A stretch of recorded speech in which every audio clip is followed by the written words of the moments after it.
Today I'm going to be talking about the foster care to prison pipeline.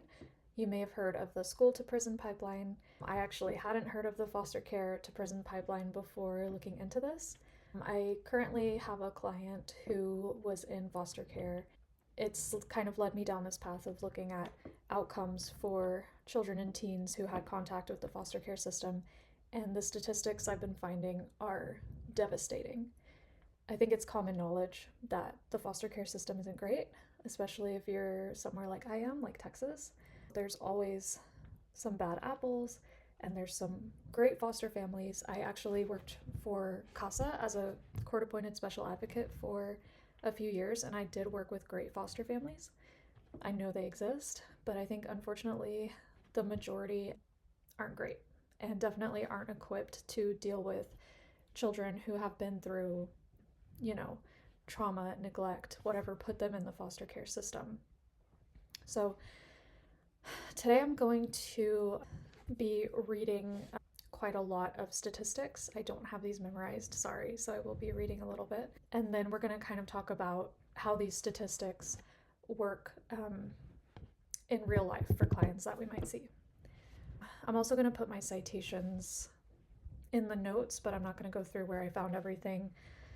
In general, it was a lot of the American Bar Association, Juvenile Law Center, National Youth and Transition Database. It's super interesting and a topic that could last several episodes. And sorry, I'm rocking. I'm on a birth ball right now. Like I'm going up and down, and I just realized that might be distracting. So I'm sorry. I'm going to try to stop moving. First of all, let's just start with a very basic concept that if a child is placed in foster care, it's not because they did anything wrong necessarily. If they did something wrong, they would be, treated by the juvenile justice system, not CPS. So starting with that baseline understanding is helpful. It's typically not the child's fault that they're in CPS care. It's because a parent abused or neglected them. Let's see some of the statistics.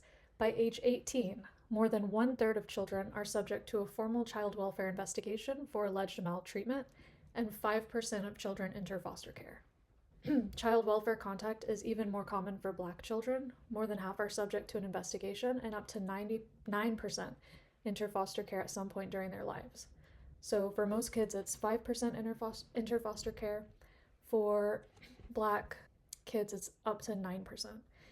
And I think that goes along with typical over-policing that we see in a lot of Black and brown communities. It's the same thing for foster care. It's over-reporting and over-policing. Stop bouncing, sorry. So children placed in foster care are particularly likely to be involved in the criminal justice system as adults. Close to 1/5 of the prison population in the United States is comprised of former foster children. And about 70% of youth who exit foster care as legal adults are arrested at least once by age 26. That's crazy. Let's talk about the why for a second, and the why that's not fair. So when kids come out of foster care, there are sometimes systems in place to help them, but there are a lot of reasons that they might not want to do that. There are a lot of rules they have to follow. There are a lot of restrictions on where they can live and how they can be employed. If they've been in an institution like CPS, they might really want to get out of that and have some independence. It's probably hard having so many people involved in all of your life choices. And maybe your family is ready to say that they're ready to support you and have a plan for you, and so you want to give them a chance. There's a lot of reasons why kids might not take the opportunity to stay in foster care even though it's there.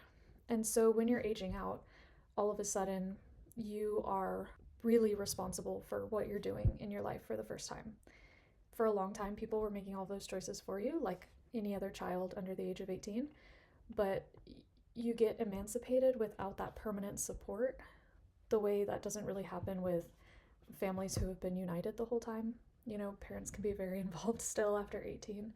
Not having that stable parental figure can make a huge difference with deciding to go to college, deciding where to live. And then if your parents weren't stable, for whatever reason, and that's why you got taken from them, it's likely that maybe they still aren't stable. They still have at least some issues that they're working through. Often they've had more kids.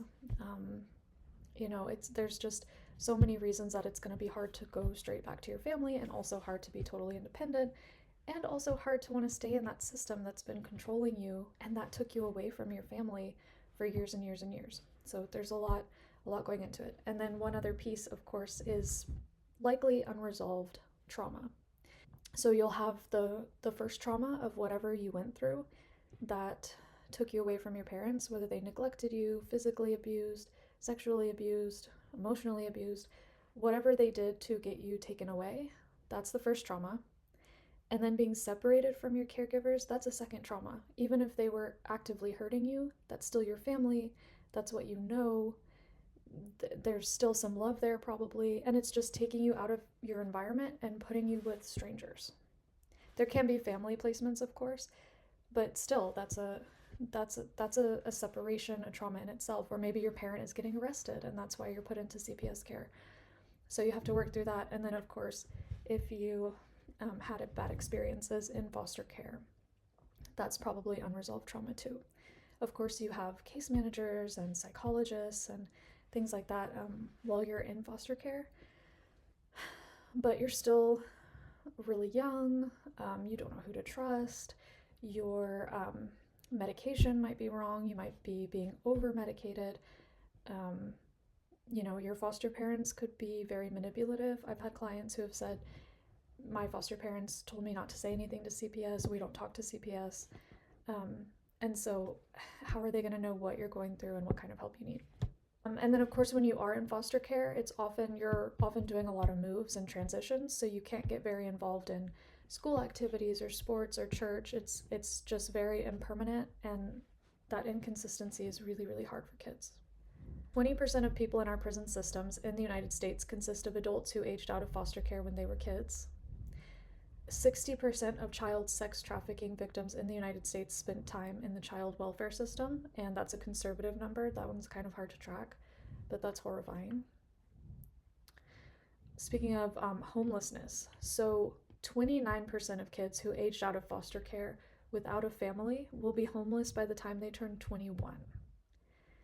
And by the time they're 26, it's estimated 83% will be homeless. I mean, it's for all those reasons that we already talked about.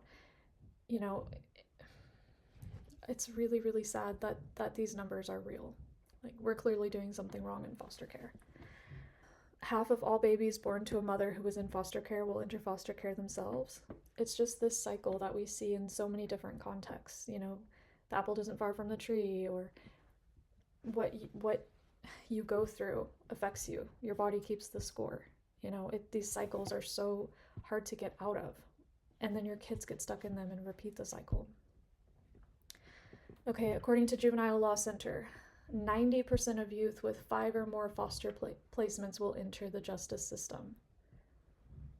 Gonna say that again. 90% of youth with 5 or more foster placements will enter the justice system. That's a cry for help. And that's a systemic failure on our part. That's crazy. Youth placed in group homes are 2.5 times more likely to get involved in the justice system. So maybe that means that when kids are in a group home, they're not getting the kind of support that they need, because there are so many other kids who also probably have the same issues as them. And also maybe it's tougher for kids being around other kind of troubled youths, and they kind of maybe bond in an unhealthy way. I'm not sure exactly, but those would be my guesses for that statistic.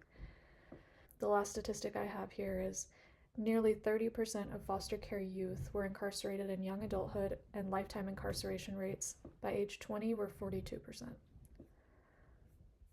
So, I mean, these facts just speak for themselves. The foster care system is it's horrific. It's not working. It's a total failure. I don't know if anyone watched that Angel Hernandez movie a few years ago. That was so horrible.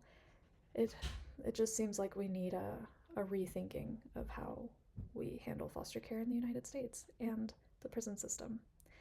So that was a brief overview of the foster care to prison pipeline. I hope it sparked some interest, and I hope we can start using these statistics to create some understanding for people involved in the criminal justice system who went through foster care.